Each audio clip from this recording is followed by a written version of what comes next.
Hi, and good afternoon. I'm Charlie O'Donnell from Brooklyn Bridge Ventures, and I'm very excited to join Erin Halper, who has come on at my invitation to talk a little bit about consulting. And the reason why this topic is particularly important to me is because as somebody who invests in a lot of startup companies, I often get outreach from folks who want to join the startup community, aren't really sure which company, or they start advising or kind of doing some part-time work, and they've never had any kind of a consulting practice. And one of the things that I tell people is like, well, I get to build a portfolio and diversify my risk. Maybe that's something that you should think about doing as an employee. So I just tell them to think about consulting. But I've never told them how to do it. So I think I just kind of assumed that people would know how to go about building a consulting practice. And then I realized I don't know how to go about building a consulting practice. And then I heard about Erin and the upside, and it's all about how to build your consulting practice out and best practices, and we'll dive more into that. Erin, thank you for joining me. Thanks for having me. I was telling you before in the green room, you're talking about the right topic to the right person. For sure. So let's just start at the beginning, kind of chronologically. A lot of people, especially now, we're in a situation where people who have jobs might be more risk averse. Even if they don't really love what they're doing, they're just, it's a difficult environment and they're happy to have a job.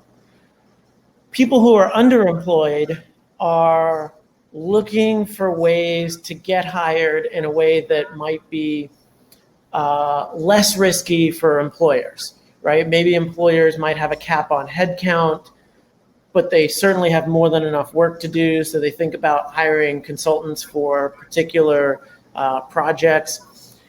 If I'm thinking about getting into consulting, what are kind of the first steps? And actually, I kind of skipped over. Just tell us a little bit, because we're going to listen to you here. Tell us a little bit why we should be listening to you. What's your background? What's your bio? Like, how did you get into this?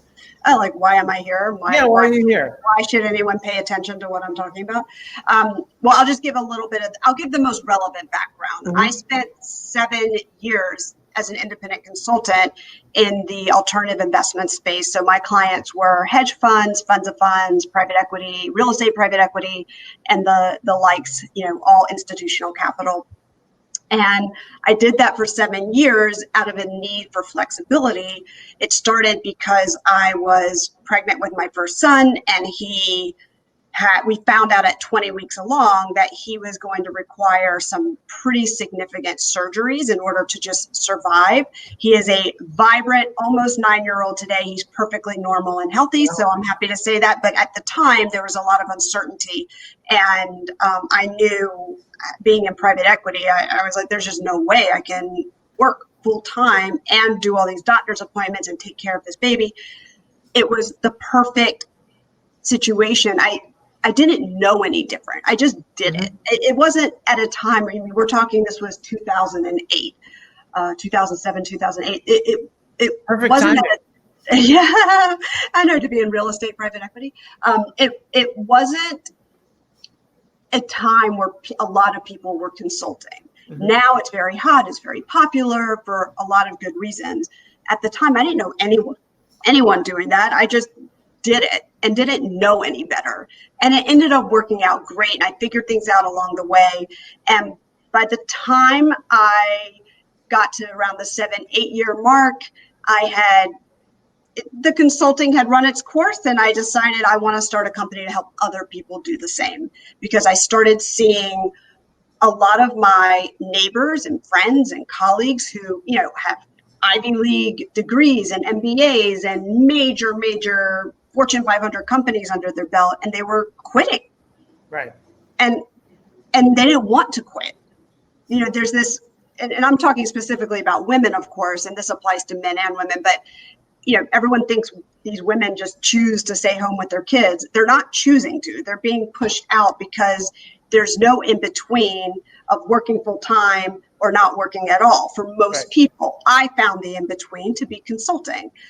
And I said, no, you can do this. You can do this. And I started teaching people and advising people on how to do it. And then when they started coming back to me and saying, oh, I just landed my first 6-figure consulting client, and I was like, ooh, I think I've got something here. And so we developed this company. It's called The Upside. And it is mostly, the heartbeat of the company is a collective. It's a community model where it's all about networking and online events and learning and resources. But we also have a course coming out in October that is the signature course that's going to teach people from start to finish. And as of now, I still do one-on-one advisory. Gotcha. Cool. So where is that start, right? So somebody's sitting here going, I've thought about this a while. Where is step one? What is the first thing you tell people to do? Well, it's really less what I tell people to do, it's what I ask them. I like to know people's risk tolerance, because if, hands down, I've never seen another business model less risky than this one, but it's not full-time employment. Right. And you still are taking a bet on yourself. So I always say, are you more comfortable taking a bet on yourself or a full-time employer? Because a lot of people are so risk averse. They just, they think about it, and then they can never do it. This is a business that costs less than $500 to start. You could actually start with zero, but you should get an LLC. Right. But if you're a lawyer, you can do it yourself. It's literally less than $500 to start. You can do just about everything yourself. It's so low risk that, and it costs nothing to run. Your overhead is literally negative. And I say negative because you're writing off your cell phone, your computer, you're writing off all this stuff. You're not making money on your expenses in the end. Right. And for anyone who's an accountant out there, you know what I'm talking about. So I like to know first what people's risk tolerance is. It is a low risk jump, but you have to be confident enough to bet on yourself. Right. Because you are the business. But once we move past the risk tolerance point, the first steps is what I call passive business development. Passive business development is having a very clearly defined offering, being able to communicate that offering in terms of results and ROI. A lot of people focus on the task and not on the actual result, which is a big mistake that you make. Having professionalism, meaning you create a little logo for yourself. You can do it in Canva. It takes, it's $10. It's not, these are not important rocket science things. They're easy, low-hanging fruit, 15-minute things. You have a logo, you have a tagline, you have what I call your one-sentence elevator pitch. You've shaped up your LinkedIn to reflect that you're a business owner and not an employee. You have everything positioned, even your email signature. So all the touch points are in line. People, believe it or not, do not take those first steps. Instead, what they think is the first step is I'm going to go out to my network and see what people want. Right. And just tell people that I'm out there, see where the need is. No, you should have the need defined before you go out to your network. Because once you've met with somebody, they are going, whatever you told them is going to stick in their heads, and they will think forever. No matter how many times you tell them what you do now, they will forever think that's what you do. Exactly. And your network, that when you're a consultant, your network is the biggest piece of your client funnel. So you don't want to go out to your network and start meeting with people until you have your offering and all your touch points very well defined. They're going to go to your LinkedIn and they're going to say, oh, I want to see what Charlie's up to now. And if your LinkedIn doesn't match what you're telling them, right, you have wasted that opportunity completely. And every Charlie and Erin and friend and colleague and old boss and supervisor out there is a door to hundreds of more people. So you want to get it right. Well, and It's interesting too, you mentioned the idea of taking a bet on yourself and the idea of risk. I mean, I remember having a conversation with somebody who was maybe just a couple of years out of school, and I brought up the idea of consulting, and they said, "Well, who would ever hire me to be a consultant?" And I said to them, "Well, okay, so they might not hire you to be $1,000 an hour consultant at 24 years old, however much experience she had at the time." But it's actually a bigger ask to say, hire me full time for the rest of the year for $80,000 or $100,000 or whatever.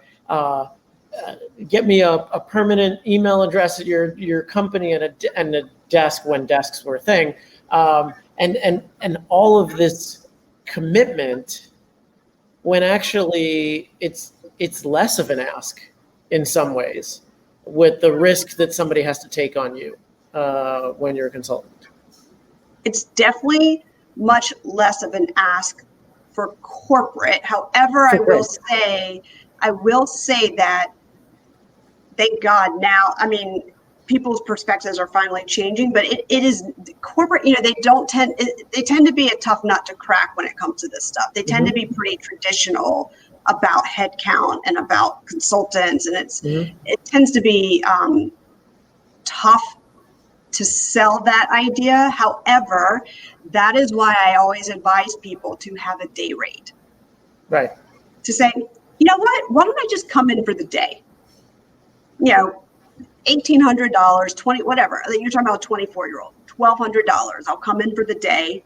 We can work together. I'll work on a project for you and go from there. I always tell people, have a bite-sized offering that isn't bite-sized per unit of time for you, but it's bite-sized to the person hiring you. Make it easy. If you're getting pushback, make it so they can't say no. Who's going to say no to that? I'm offering you the lowest possible entry point to get me in.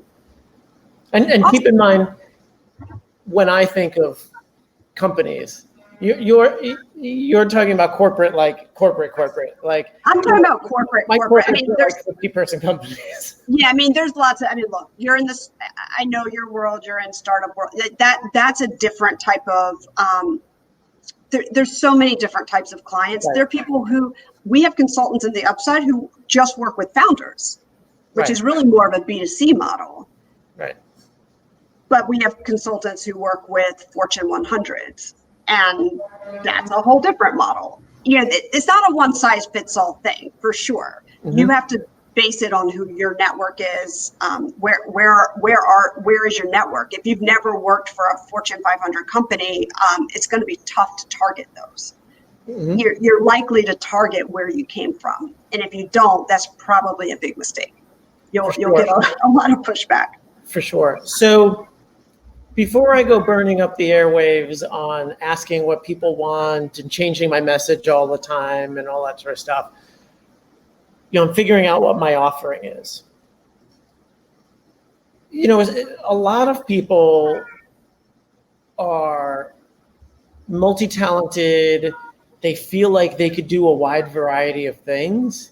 So, and they're willing to be helpful. So their first thought is, well, I'll be helpful in any way that I can. But that isn't really a crisply defined offering. How can somebody go about sharpening that offer? Okay, this is a very good question. It's something I talk about a lot, and I actually spoke to your wife about this when we were able to meet in person many months ago. In the before times. In the good old days. So we just have to bifurcate the types of consultants. There's really two main categories. There's multiple, but the main categories, you're either an advisor or you're tactical. You're either sort of this C-suite high-level person, or you are a more hands-on execution type person. Neither of them are wrong. Neither of them are better than the other. It depends on your background. So for somebody like your wife, somebody coming from a background where they have truly run the show, they are either coming out of C-suite or coming out of the top rungs of the corporate ladder. That is someone where the offering is not designed around the task. Because those people can do anything. Right. Anything. I'll give you an example. We have a member. I think she can. Well, I told her that, by the way. So we have a member. Her name is Marcy Bloom. She came from the top rungs of the very top names in publishing and retail and fashion. And she said to me, I can do all these, I can do everything. I've supervised just about every single division at these companies. And how do I decide what to offer? When you're in that position, your offering has nothing to do with what the execution is. It's what the end result that you're providing. There are what we call four pillars of value that you can provide. People who are in the advisory side provide at least two of these. Usually it's 3 or 4. One is you grow revenue. Right. Very simply. I knew that was going to be up there. Yeah, well, that's the number one, right? That's what everyone wants. Number 2, you save money. So a lot of times people are ops and back end efficiency. You save money. Number 3, you provide access to something that they need. It could be a book of relationships, clients, good people, whatever it is, you have access to something that they want and need.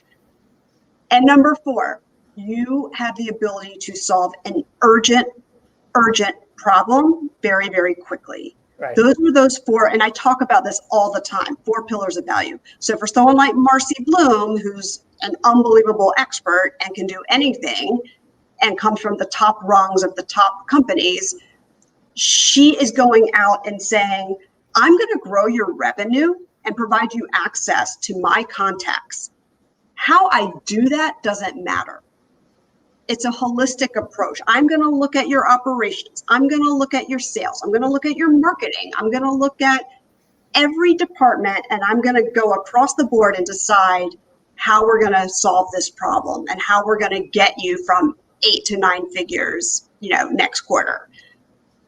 That's the advisory. That's how you define your offering in that high level advisory. Most people fall into the tactical type of consultant. That's a different strategy in how you decide what you're going to offer. You're still going to think about those 4 pillars of value, which I'll repeat. It's growing revenue, saving money, providing access, or solving an urgent headache. You're still going to consider those 4 pillars, but this is what you're going to think about. It's very methodical. I always tell people, write down a list of every single skill that you offer. Anything and everything you're capable of doing. Cross off the ones you hate. Because we don't want you to start a consultancy doing work that you don't like. So you're going to cross off what you hate.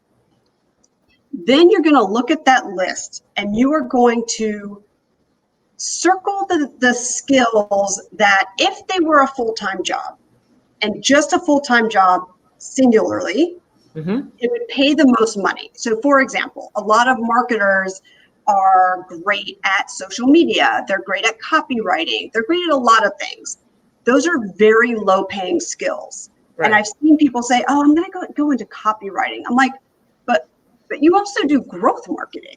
Like, why would you pick copywriting? That's such a lower pay. So we want you to pick the highest paying skills. Right. So now you've eliminated things you don't like. You've circled the skills that make the most amount of money if they were a full-time job. And then, so now you have sort of your skill focus.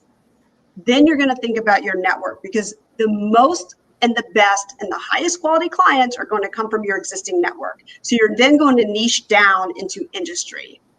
And you're going to pick the industry where you have the most amount of contacts and that has the deepest pockets.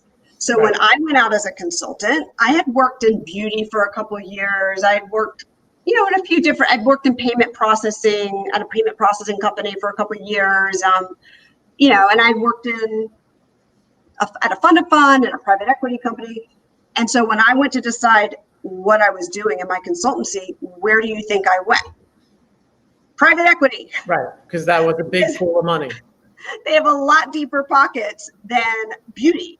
So I was like, okay, well, even though I can do both, I'm going to go in the private, I'm going to go alternative investments because that's where the deepest pockets were. And no one taught me how to do that. Somehow I just knew how to do that. And guess what? I made a ton of money, had total flexibility. It was the right move. And that's really how you break it down. You know, it's interesting when you talk about industry. I was just having a conversation with a friend of mine who is, and this dovetails into a question that came up about, what if you're in a field that's shrinking? And a friend of mine came from the museum world, the digital side of the museum world. And obviously, places that you attend in person right now are struggling. And it's, and that world, sort of arts, especially publicly supported arts, is going to be a tough place for a while. But I wound up recommending her for a position for a digital startup that had to do with, let's just call it art in the home, but something that was consumer oriented, right? So you could take her ability to support creators, to navigate the creative world, and you can say, okay, well, I know you think of museums as your industry, but actually your industry is kind of dealing with creators, and there's other places that deal with creators that make a lot more money than your average museum, right? And so thinking about that in a less narrow way and focused on, well, where is the money in what I do? There's some industries that are probably a lot closer to what you do than you probably realize. 1,000%. Look, now is a weird time. There's all sorts of shakeups and all sorts of pivots going on. Believe me, I've been talking to people about it for months. But what you just said, that's the difference. It's because you have an entrepreneurial mind that you can think that way. A lot of people, even consultants, are not necessarily entrepreneurial, and it's hard for them to think in those ways. You're used to solving problems. That's just how your brain is. And a lot of people don't think that way. But I get a lot of pushback on that. They're like, oh, my skills don't apply. My skills don't apply. I'm like, really? Because exactly what you just said. There's always a consumer version. There's always a B2B and a B2C version of whatever it is you're doing. Right. So you just have to shift sometimes. And the other thing, if you really just cannot be creative about it and you just can't come up with a direction when it comes to industry during COVID, where have your peers gone? Where is your old boss? Where are they all working? They all have jobs. They're doing something. Connect the data points. Look on LinkedIn. Look at where they're all working and see how they've pivoted and see how they've transferred their skills, because those are the doors that will open for you and it'll give you the idea. And I've seen that happen all the time. Just look at where your old colleagues are working. One of the, and I appreciate the kind words. One of the things about thinking about being entrepreneurial, being creative, and people, sometimes they get stuck. They sort of feel like I can't, kind of creatively think my way out of this. As a VC, I get pitched business models all the time. A lot of times in these conversations, all I'm doing is borrowing. Where what I mean by that is something is happening in some other industry, and I just ask the question of whether it can happen in this industry, right? And I think I'm pretty good at cross-pollinating it. Just like, hey, a friend of mine said this was going on over here. Is that relevant to you? And so it's not like any of the ideas are original or really particularly creative. It's just a lot of borrowing, frankly. I think a lot of creative thinking is sort of saying like, hey, this industry survived by doing X, Y, and Z. Maybe I should borrow from what somebody else is doing in a different space and see if it's applicable to what I'm doing. And that's one way to maybe think about that. So I agree. I was going to say, this reminds me of, I remember in the 90s when, Puff Daddy, I think he was Puffy Combs at the time, started sampling other people's music, and critics were like, that's not new, that he's just using like other people's old songs. And guess what? Like, now he's laughing all the way to the bank because people loved it. It was cool. It was taking something old or something and repurposing it and making it something completely new and marketable and profitable. And that, if you look at any history of any industry, when I was in college, I took a class just for fun. It was like history of fashion. I took music history. I took art history. Everything is based off of something else. Right. Justin Timberlake wouldn't be Justin Timberlake if Michael Jackson had never existed. And he will tell you that. He says that in interviews. I wouldn't be doing this. It was because of and every genius idea is based on something else. Somebody else laid that foundation. For sure. So a lot of people who are thinking about doing this, they say, I'd love to do consulting, but I really need a job. And all of this investment in figuring out my offering and all this sort of stuff, I really don't have time for this because I got to pay the rent. And so is it realistic for people to think about consulting when they have immediate economic need to find full-time work? Yes, it is realistic. And so I have a strategy that I teach people when they come to me with that. That happens a lot. People come to me with that exact comment. I need to make money now. I can't afford not to work. So I always suggest, if you're that risk averse and you really, you have to make, 5 figures a month out of the gate, what you need to do is to form a foundation client. A foundation client is the type of client, it's someone that comes from your network. They know you, they trust you, you trust them. And essentially, it's almost like kind of like an employee, sort of. It's a hybrid of employee and consultant. Structurally, it's still a consultant, but without the commitment. And so that was how like 3 days a week or 2 days, like a big chunk of your time, but not all of it. That is how I did it, by the way. That is exactly what I did. I formed a foundation client with an old employer, and it was just a consistent contract. I actually did it hourly because in that world, as you know, there's a lot of ebbs and flows with raising funds and closing funds and IR. So there was a lot of like cycles. And there were some months where I made, $8,000 a month because it was August and they were all on their yacht somewhere. And there were some months where I made 30 or 40,000 because we were raising a fund and they needed all hands on deck. And that was perfect for me. And then anything that came on top of that was just plus. Right.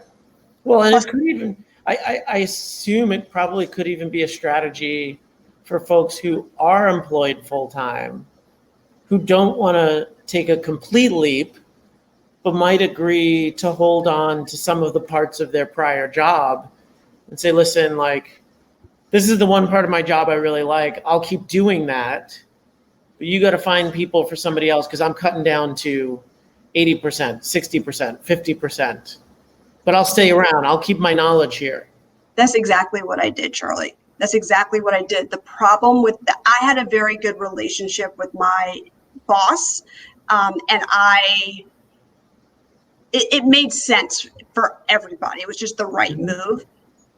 It worked for him and it worked for me. But most people would push back and say, I'm afraid to go to my employer and say that because I'm afraid they'll say no or they'll get rid of me. Or now I'm like, screwed, now I'm fired because they know I want to leave. A lot of people push back on that strategy. You have to have the confidence to say, take it or leave it. Like, I'm so valuable in this one area that this is what I want and this is what I'm going to do. And if you're not, and a lot of people aren't, if you're not confident enough to say that, the way you said it was beautiful. A lot of people don't have the confidence for those words to come out of their mouth. and you have to have that type of confidence. But if you are that risk averse and you really, it is a business, everybody. It's a business. This isn't get rich quick. This isn't, you're not an employer. You're not necessarily an entrepreneur, but it is a business. And there's a reason why not everyone in this world is their own boss, because not everyone has the confidence. Not everyone has the risk tolerance to just take that leap and go out on their own. Being your own boss for most people is the best thing in the world, and people dream about it all the time. It's the people who take that leap and take that chance are the ones who get to realize that dream. So you do have to have some kind of risk tolerance to do it. But the foundation client solves a lot of that problem. Sometimes I think confidence is also just a matter of perspective too. You brought up the idea of like, well, what if I go to my boss and they tell me, no, and they'd rather not have me than have me part-time. For anyone who has ever had to hire anybody, they realize how incredibly hard it is to find somebody good. And if you're good, the last thing that any boss wants to do is go look for another employee to replace somebody who's good, right? I mean, at the end of the day, keeping you around if you're a good employee is going to be so much more of incentive to say, you know what, I'd rather go into the job market, go find some rando that I've never worked with before, than have you, the person who already knows where everything is, works on your own, all of that sort of stuff, and doesn't need that hand holding. Well, I know there's going to be people in this call saying, but you don't know my boss. And here's the thing too, and I don't want to forget to mention it because it's such an important piece of information that I don't want anyone leaving this call without this piece of information. You said the word boss. You negotiate with your supervisor. You do not, under any circumstance, have this conversation with HR. Right. This is not an HR conversation. Right. This is, because you said it, this is, you want the person who, it's their budget, first of all, you're under their budget, and they're the one that's going to have the problem if you leave. You want, and they have the authority, by the way, to tell HR to do whatever they want them to do. HR will execute their command, their idea. So you want the directive to come from them.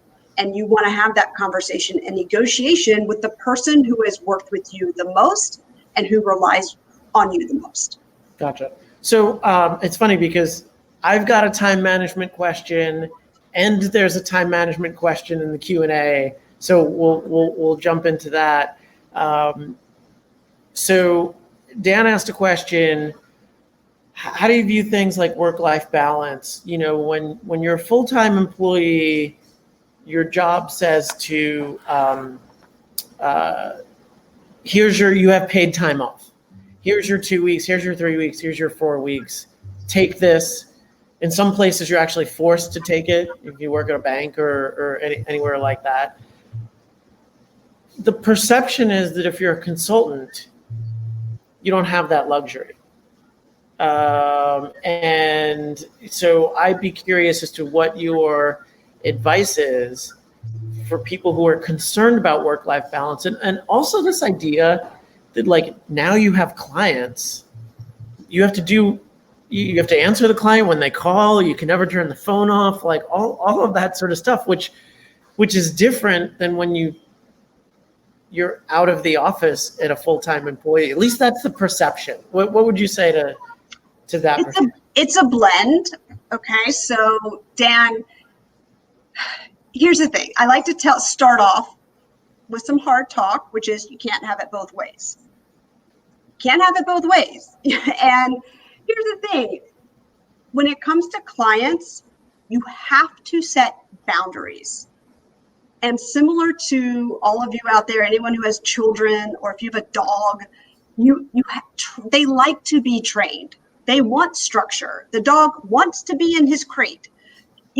clients are the same way. They need you to set boundaries around how or why, when you're going to work. I can tell you that I have my own business. Now I don't consult anymore. We have members, and I set boundaries all the time, and they understand and they respect. No one's going to say, "Oh, I'm leaving because you wouldn't email me back after 5 p.m." I have consultants. I have 5 consultants who work for the Upside, and when they tell me one wants to get paid every 2 weeks, great. That's the boundary she set. One won't work, past a certain time of day. If I email her, she's not replying till the next day. When you have good people, you don't care. It's okay to not answer the phone and not email them back. You train your clients how you want to be treated. I would say the same for employers if you're a W-2, but you train people how you expect to be treated. So that to me is very, very important, to set those boundaries and be confident around your boundaries. And this is how I work, and that's that. When it comes to taking time off, and now Charlie, you're going to relate to this because you're in the same boat as me. When you have your own business, and you're not going to have your own business if you're not doing work you love. There's no point in starting a business unless it's something that you really love. I can tell you that when I go on vacation, 100% I am setting aside time to do work. Why? Because I love it.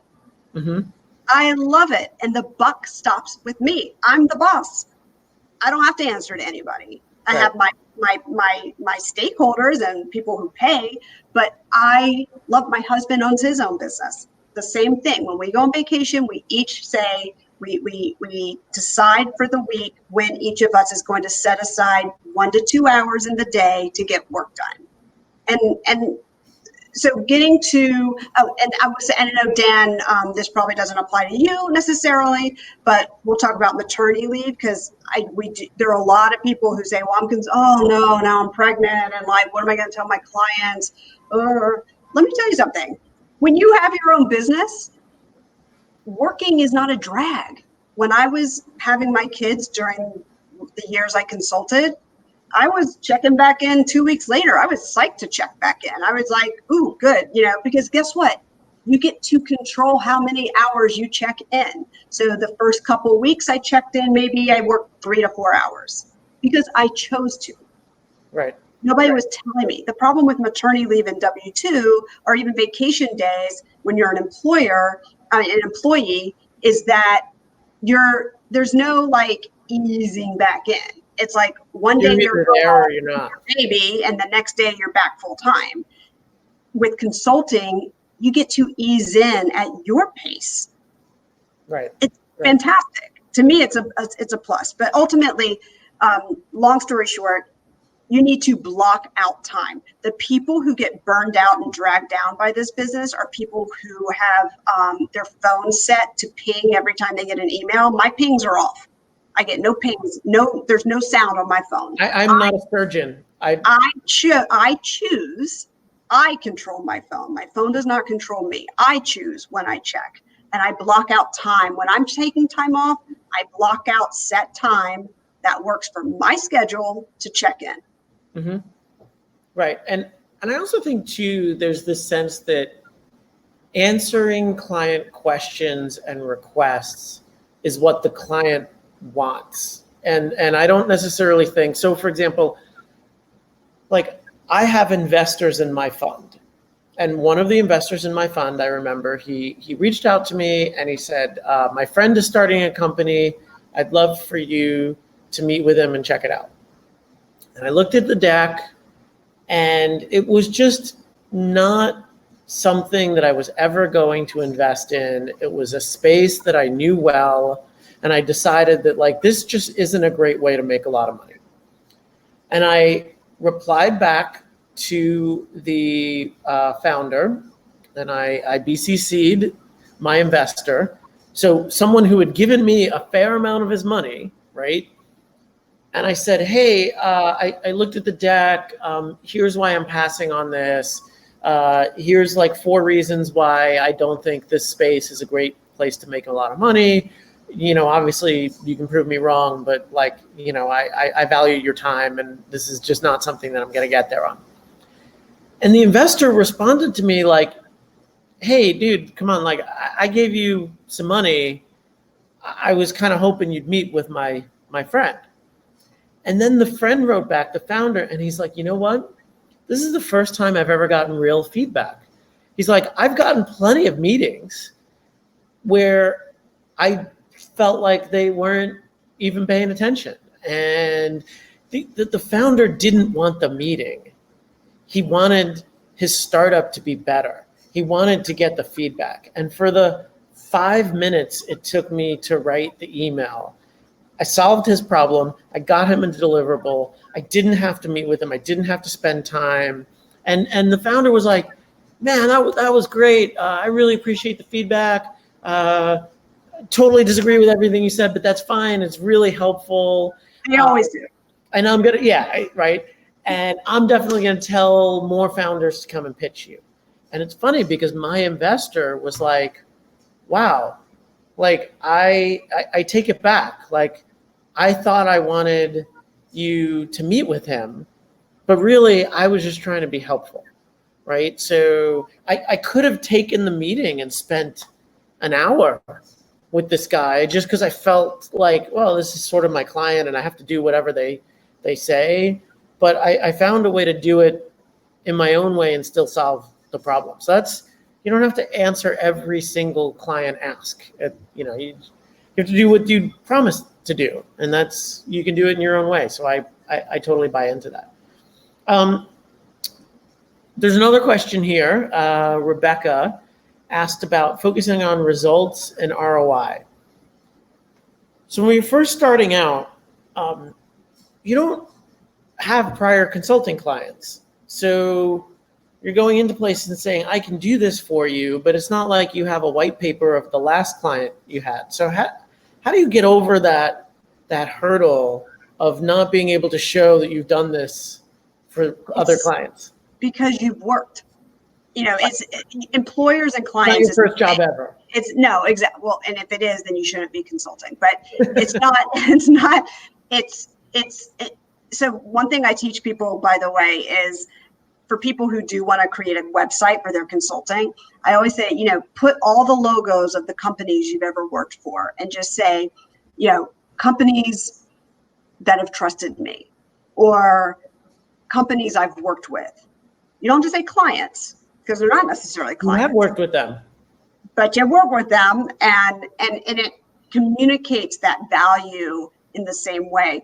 The other thing is, and I know you have a link to this, I give people, there's a free download on our website. It's called Amplify Your Value. Oh, yes, I do. And it helps you write about yourself and eventually speak about yourself in a way. Okay, perfect. In a way that communicates ROI and value and not tasks. I can't tell you how many times I read people's bios and it's just like task after I did this. It reads like a resume. That is not how you communicate your value and communicate your ROI and results. There is a very specific way to do it. I've seen people just rewrite their value and use it on LinkedIn. And they told me a month later they had 200, 300 requests to connect after just rewriting that piece. I've seen people get inbound passive clients just from that one piece. And I don't care if you're a W-2 employee or if you're a consultant, you should have that down pat. And for anyone here who is an employee, you should always be speaking about yourself as the expert in what you do, not as director of marketing at Coca-Cola. You don't define yourself. I see that all the time. Don't define yourself by your company. Define yourself by your expertise, and then back it up by your pedigree. For sure. So somebody else asked this, and this is probably the biggest question that people have. What do I charge? How do I think about pricing? This is something that a lot of people struggle with because people don't like being transactional. They don't like putting a dollar amount on things. It ties into the confidence thing we talked about. Yep. You ready for this? I'm going to talk fast because this could be a whole hour, by the way, just talking about pricing. So whoever asked that question, get your pen and pencil out, your pencil and your paper out. I'm going to talk very, very fast so I can get through this.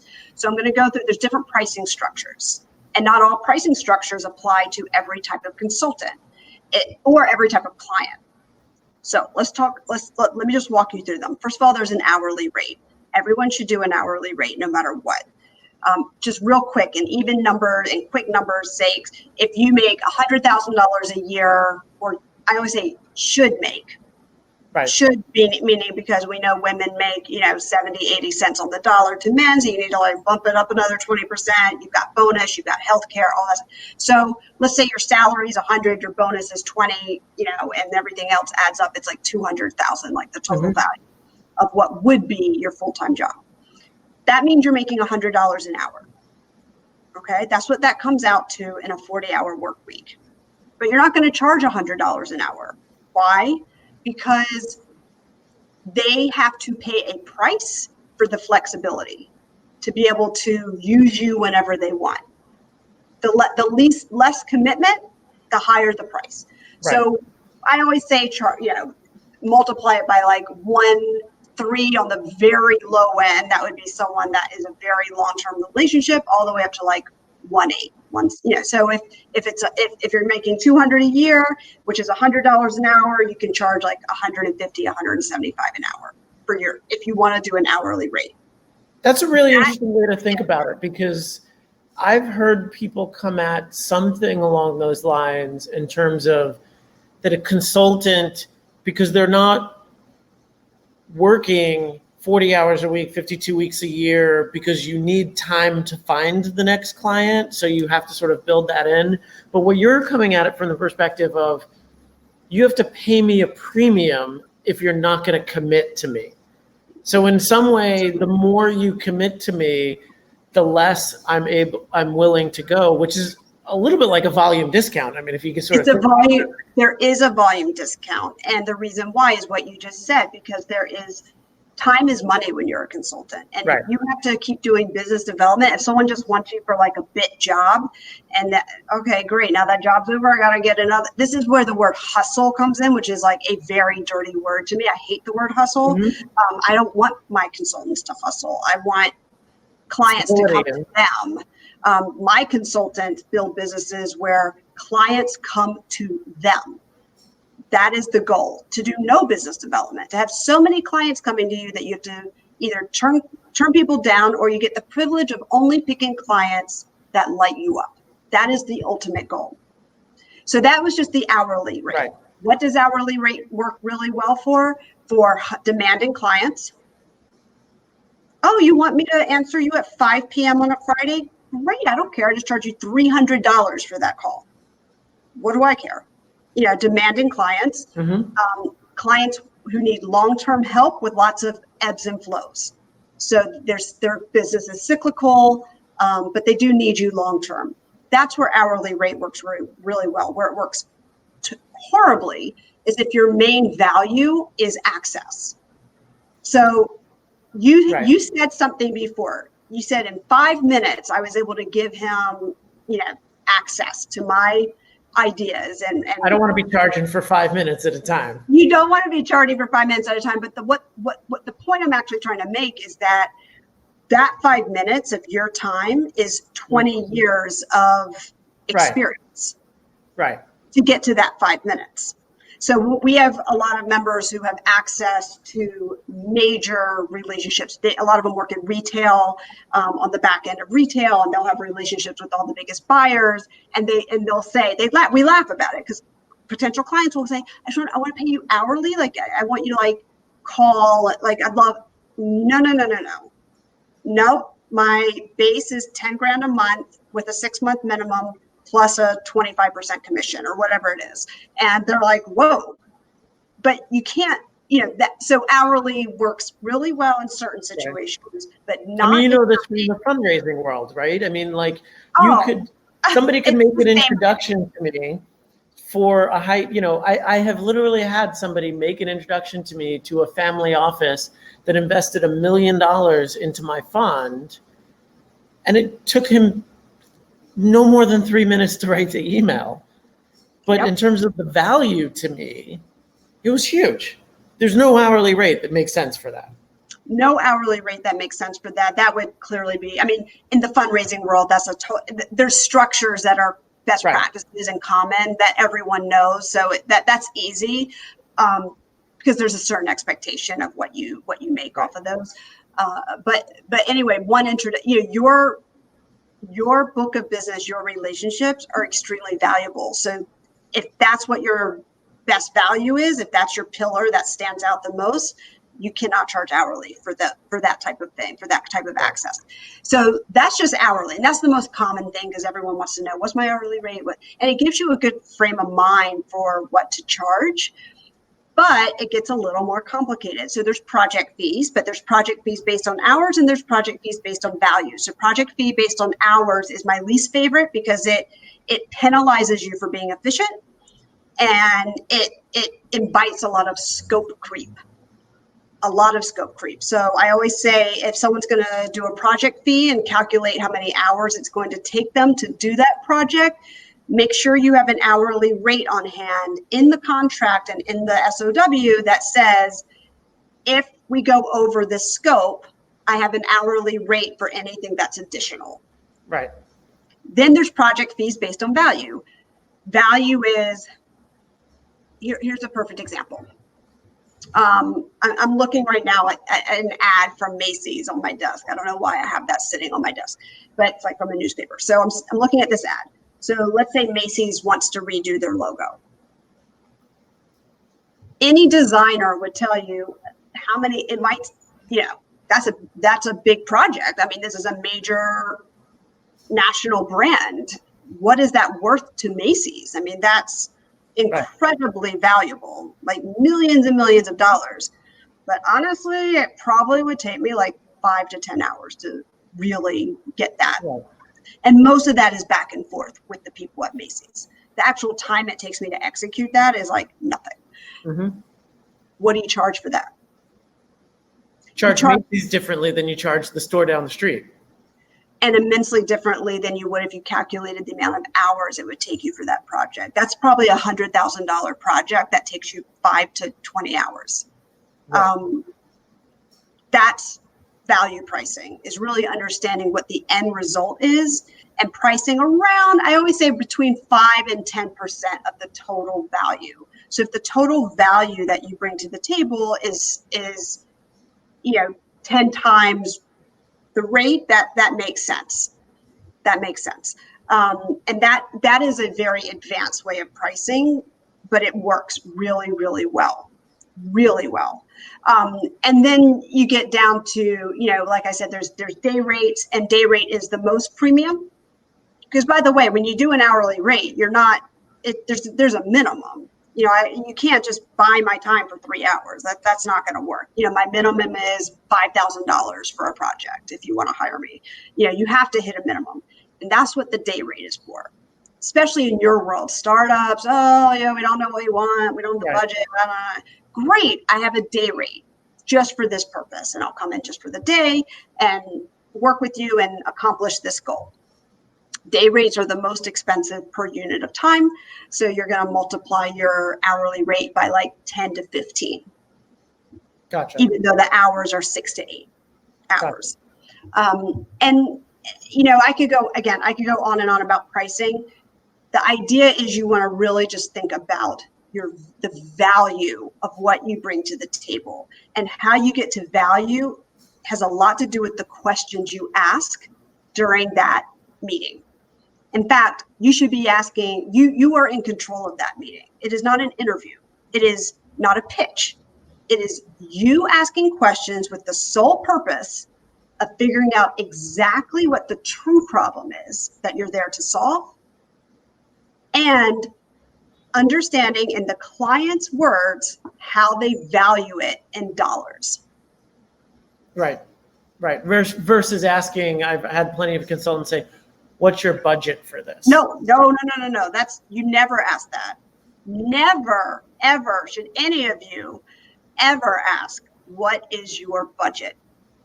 Never. What that does, that puts the power in their shoes. What if they're like, oh, my budget's $2,000, and you haven't even had a chance to find out what the problem is and what and how they really value that solution. You have to control the entire meeting, and asking someone something like, what is your budget, puts the control in their hands. It's the complete wrong direction. You will lose control of the whole meeting that way. You touched upon this, and one quick question before I let you go, because I recognize that your time is valuable. And you mentioned scope creep and the back and forth with clients and all that sort of stuff. And that oftentimes is a big complaint.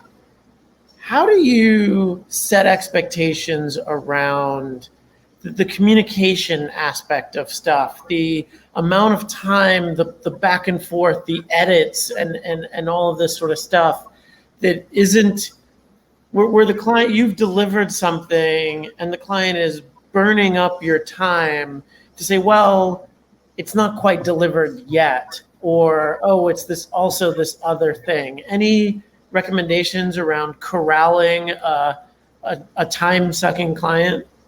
Yeah, well, they do exist. And one of the first ways you do it is you have a very long scope of work. So it's long scope of work, short contract. That's the magic formula. Short contract, long scope of work. And that scope of work needs to be very comprehensive. That is your main, we're on the same page document. That's the foundation. They're still going to do it. So listen, again, I have consultants, and there are many times where I need something that's outside of the scope. And you know what they say to me? And it's the right move. They say, that's beyond the scope of what we've agreed upon, but I'm happy to offer you that at $800 or whatever it is. And I'll tell you, it's like, again, for all of you who have children out there, you let it slip one time. You do one little thing extra beyond the scope, it will be expected every single time, hands down. If I let my son have dessert one time on a Monday, at the end of it, he'll remember that Monday for 10 more years. Oh, will you let me that one time? It's the same with clients. You have to constantly keep them reined in, and always keep this perspective too. I always say, put on your lawyer hat, and some of you may be lawyers and you'll smile and laugh at this, but I tell people, put on your lawyer hat, because I can tell you my lawyer isn't doing anything for me without billing. I don't know one corporate lawyer who would do work without billing a half second. I mean, I literally get the bill and it's like 0.5, 0.2, like every second is billed. You should be the same way. And we respect them for it. Nobody pushes back and says, oh, I can't believe you billed me for that phone call. Well, yes, I'm a lawyer. That's what we do. You need to act the same way. You need to respect yourself and your business the same way. It's okay to say, I don't do that. That's not in scope. But you want to be a yes person too. It's, I don't do that, but here's someone else who can. And I'm going to bring that person in. I'm not going to leave you hanging. Never. You are there to provide solutions, not problems. Right. I don't do that, or that's out of scope, and then you have a solution to it. But here's my hourly rate. And let me tell you, we can add that onto your next invoice. Gotcha. Cool. Well, listen, this has been incredibly valuable. I just posted another link in the chat on igniting your network. A free download that you've offered, which I appreciate. And this is super dense. There's so much stuff here. And I think you've really provided a ton of value to a lot of folks on the call. So I can't thank you enough. No, thank you for that. And I wish I had it to offer today, but in October, there is going to be the Upside course on all of this. It's going to be start to finish, a 6-week course, 6 modules, and it's going to cover a lot more where this came from. So we'll make sure everybody on the list gets that. I hope so. And thanks for inviting me here. No problem. Thanks. Bye-bye. Okay. Bye. Bye, everybody.